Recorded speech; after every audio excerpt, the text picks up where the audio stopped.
ભૂપેન્દ્ર પટેલે ભાજપના સ્થાપના દિન નિમિત્તે કમલમમાં પોતાના સંબોધનમાં મલ્લિકાર્જુન ખડગેના વિવાદિત નિવેદન પર પ્રહારો કર્યા.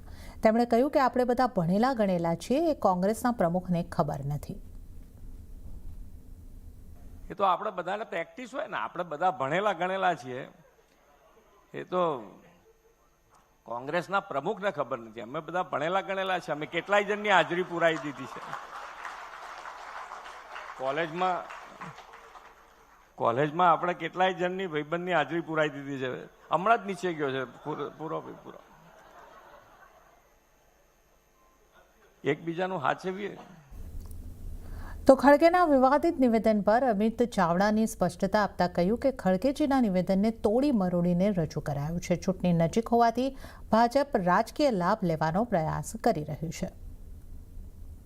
તમે નિવેદનને તોડી મરોડીને વાત કરીએ છે. આખા ગુજરાતના લોકો, દેશને દુનિયા જાણે છે કે કોંગ્રેસનું નેતૃત્વ પણ ગુજરાતથી જ આવેલું છે અને અત્યારે ગુજરાતમાં ચૂંટણીઓ છે, એનો રાજકીય લાભ લેવાનો ભારતીય જનતા પાર્ટી પ્રયત્ન કરે છે. તો હવે સાંભળીએ ગઈકાલે કોંગ્રેસના અધ્યક્ષ મલ્લિકાર્જુન ખડગેએ પોતાના નિવેદનમાં શું કહ્યું હતું, ત્યારબાદ આ વિવાદ ઊભો થયો છે. Don't misguide the people of Kerala. They are very clever. They are educated. Modi ji, Vijay, you both can fool people who are illiterate in Gujarat or in other place, but you can't fool Kerala people. તો સ્થાનિક ચૂંટણીને લઈને કોંગ્રેસે 7 જિલ્લાના ઉમેદવારોની યાદી જાહેર કરી. ભાજપે કર્યા પ્રહાર. ગુજરાતમાં સ્થાનિક સ્વરાજ્યની ચૂંટણીનું બ્યુગલ ફૂંકાયા બાદ કોંગ્રેસ દ્વારા અમદાવાદ, સુરત, વડોદરા, રાજકોટ, જામનગર, ભાવનગર અને મોરબી એમ 7 મહાનગરપાલિકા માટે 243 ઉમેદવારોની પ્રથમ યાદી જાહેર કરવામાં આવી છે. જે ઉમેદવારોના નામની જાહેરાત બાદ કોઈ વિવાદની શક્યતા ન હોય તેવા ઉમેદવારોના નામની જાહેરાત હાલ કરી દેવામાં આવી છે. જે વોર્ડમાં ખેંચતાણ હોય ત્યાંના નામ હવે જાહેર કરાશે.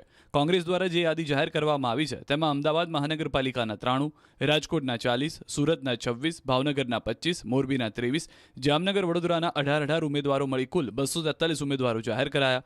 ક્રિકેટર રવિન્દ્ર જાડેજાના બહેનને કોંગ્રેસે રાજકોટ વોર્ડ નંબર 2 માંથી ટિકિટ આપી, જ્યારે ભાજપના પૂર્વ ધારાસભ્ય મધુ શ્રીવાસ્તવની દીકરીને વડોદરાના વોર્ડ નંબર 14 માંથી ટિકિટ આપવામાં આવી.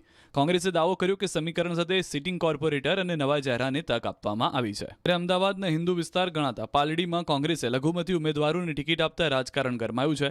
એલિસ બ્રિજના ભાજપના ધારાસભ્ય અમિત શાહે સોશિયલ મીડિયામાં પોસ્ટ કરી કે કોંગ્રેસ પર પ્રહાર કર્યા. પોસ્ટ કરી કે પાલડીમાં અશાંતધારાનો કડક અમલ થશે, ડંકાની ચોટ પર અમલ થશે. નોંધનીય છે કે પાલડીમાં સતત વધતા લઘુમતી પ્રભુત્વને લઈને હિન્દુ લોકોમાં રોષ છે. સવાલો પણ ઉઠી રહ્યા છે.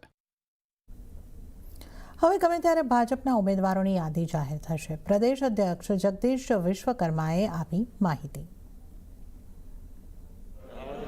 સ્થાનિક સ્વરાજની ચૂંટણીના ઉમેદવારોના ફોર્મ ભરવાની તારીખ નજીક છે, ત્યારે તમામ પાર્ટીઓ તેમના ઉમેદવારોની યાદી જાહેર કરવા લાગ્યા છે. હવે ભાજપની પણ સેન્સ પ્રક્રિયા પૂર્ણ થઈ ગઈ છે. 5 દિવસમાં તમામ જિલ્લાઓમાં દાવેદારોને સાંભળી લેવામાં આવ્યા. નિરીક્ષકોએ દાવેદારોની યાદી સમિતિને મોકલી દીધી. દરેક બેઠક માટે 3 સંભવિત ઉમેદવારોના નામોની પેનલ તૈયાર કરાઈ છે. આ પેનલને આગળ ચૂંટણી સમિતિ સમક્ષ રજૂ કરવામાં આવી છે, જે અંતિમ નિર્ણય લઈ ઉમેદવારોના નામ પર મહોર મારશે. ત્યારે હવે ગણતરીના દિવસોમાં જ ભાજપ તેમના મુરતિયાઓની પ્રથમ યાદી જાહેર કરશે. જાતિ, જ્ઞાતિ સહિતના સમીકરણોને ધ્યાનમાં રાખીને મુરતિયાઓની પસંદગી કરવામાં આવશે. ત્યારે કયા ઉમેદવાર પર કળશ ઢોળાશે તેના પર સૌની નજર છે. ચૂંટણીના બ્યુગલ વાગી ચૂક્યા છે. આખા રાજ્યની અંદર ભારતીય જનતા પાર્ટીના તમામ નિરીક્ષકોથી માંડી અને સેન્સ પ્રક્રિયા પરિપૂર્ણ થઈ છે અને આગામી દિવસોથી ચૂંટણી સમિતિ પણ બેસશે અને તમામ જગ્યાએ એને યોગ્ય નિર્ણય લેશે. મનપાની આવનારી ચૂંટણીને લઈને આ વખતે અનામત અને બેઠકોના રોટેશનના કારણે સમીકરણોમાં મોટા ફેરફાર જોવા મળી રહ્યા છે, જેના પગલે ભાજપના અનેક હાલના કોર્પોરેટરના પત્તા કપાય તેવી શક્યતા છે. ખાસ કરીને વિવાદોમાં સફળાયાના નામો પર પક્ષ કડક નિર્ણય લઈ શકે છે. અંદાજે 25થી વધુ કોર્પોરેટરો પર સીધી અસર પડી શકે છે, જ્યારે અનેક પૂર્વ કોર્પોરેટરે તો પરિસ્થિતિને ધ્યાનમાં રાખીને દાવેદારીથી દૂર રહેવાનું પસંદ કર્યું છે.